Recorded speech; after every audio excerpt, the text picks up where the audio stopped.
Hi అండి, welcome to SSK farm vlogs. నేను మీ సాయి పటేల్. ఈరోజు మన పొలంలో స్టార్టింగ్ ఈరోజు నార్మల్ అనేది దున్నపోతున్నానండి. ఇప్పుడు ఈరోజు అయితే మనకు ఏరువాక పాకాంక్షలు అండి. ఇప్పుడు మనం పోయి ఈ మురకశిల కార్తీలు ఉన్నాం. ఇప్పుడు అనేది మనం నార్మల్ అనేది ఇది పొతం చేసుకుంటాం. ఇవి ఇప్పుడు వేసుకొని మళ్ళీ నెక్స్ట్ అంటే ఒక 15 రోజుల తర్వాత ఆరిద్ర కార్తీ ఉంటుంది. అందులో మనం వడ్లు అనేది వెదజల్లుకుంటాం. ఇక్కడ చూసుకున్నట్టయితే ఈరోజు నేను నార్మల్ అనేది ఎలా దున్నాలో చూపిస్తానండి. అది ఎలా అంటే ప్రతి ఒక్కరికి తెలిసిందే నార్మల్ ఎలా దున్నాలో. ఎవరైనా బిగినర్స్ కొత్తగా వ్యవసాయం గురించి తెలుసుకోవాలన్న వాళ్ళ కోసం ఈ వీడియో.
చూసారు కదా పొలం అనేది ఎలా ఉన్నది, ఎలా తయారు చేశానో. ఇక్కడ చూసుకున్నట్టయితే మనం ట్రాక్టర్ ఈ స్వరాజ్ 843 అనేది అగ్రికల్చర్ బాగా పనిచేస్తుందండి.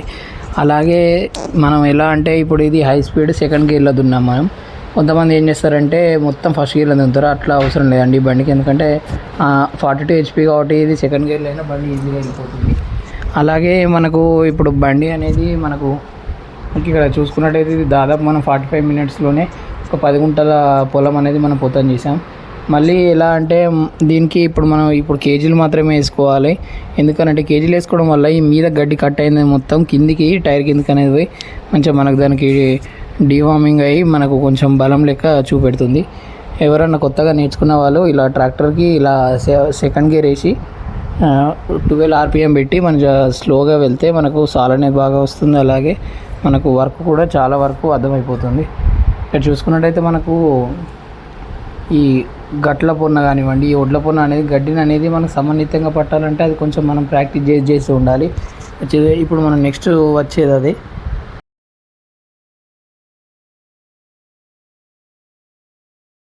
మనం ట్రాక్టర్ టైర్కున్న కేజీ తోటి అనేది మనం ఒడ్లనే చెక్కచ్చు. ఎలా అంటే ఇప్పుడు మనం కంప్లీట్గా రివర్స్ గేర్ వేసుకొని అలాగే సైడ్ బ్రేక్ లేదా కాలు పెట్టి మన RPM అనేది 12 పెట్టుకొని క్లచ్ అనేది మెల్లగా వదులుకుంటూ మళ్ళీ క్లచ్ అనేది తొక్కాలండి. అలా అయితే ఇలా మనకు ఎంత సరిపడా కావాలంటే వుడ్ అనేది అంతా ఎక్కుకోవచ్చు. కానీ మనకి ఇట్లా డిసడ్వాంటేజ్ కూడా ఉంటుందండి. ఎందుకంటే దొడ్డు ఉన్న వుడ్ అనేది సన్నం అవ్వడం వల్ల మళ్ళీ మనకు వుడ్ పెట్టగా చాలా వరకు ఇబ్బంది అవుతుంది. నేనైతే లైట్గా మీద ఇట్లా కొసలు మాత్రమే చెక్తున్నాను. ఇలా చెక్కడం వల్ల ఇక్కడ లెఫ్ట్ సైడ్ ఉన్నది క్లచ్ అండి, రైట్ సైడ్ ఉన్నాయి బ్రేక్స్ అండి. క్లచ్ మనకు అవసరం ఉన్నప్పుడు ఒత్తి మన బ్రేక్ అనేది రిలీజ్ చేయడం వల్ల మనకు సమన్వితంగా వెళ్తుంది. చూసారు కదా పొలం ఎలా ఉన్నదాన్ని ఎలా తయారు చేసాను. అంతకుముందు మొత్తం గడ్డి, ఈ ఒడ్ల పొంట కానివ్వండి గడ్డి అనేది ఎంత ఉందో ఇప్పుడు మనం ఎప్పుడైతే గడ్డి బాగా పెరిగిందో ఈ కేజీలతోటి రివర్స్ చేసి మనం అనేది గడ్డి అనేది కట్ చేయడం వల్ల అది లోపలికి వెళ్ళి మనకు సమానం అవుతుంది. ఇక్కడ ఇప్పుడు చూసుకున్నట్టయితే ఒడ్లు మొత్తం చెక్కినట్టు వచ్చినాయి. మనం ఓన్లీగా ఒడ్లు పెట్టుకోవడమే బాకీ ఉంది. ఇలా ఇన్నోవేటివ్గా ట్రాక్టర్ తోటి మంచిగా పొలం అనేది మంచిగా సాగుబాటుగా చేసుకుంటే మనకు దిగుబడి అనేది చాలా బాగా వస్తుంది. మరెన్నో ఉపయోగపడే వీడియోల కోసం నా ఛానల్ సబ్స్క్రైబ్ అయితే వెంటనే సబ్స్క్రైబ్ చేయండి.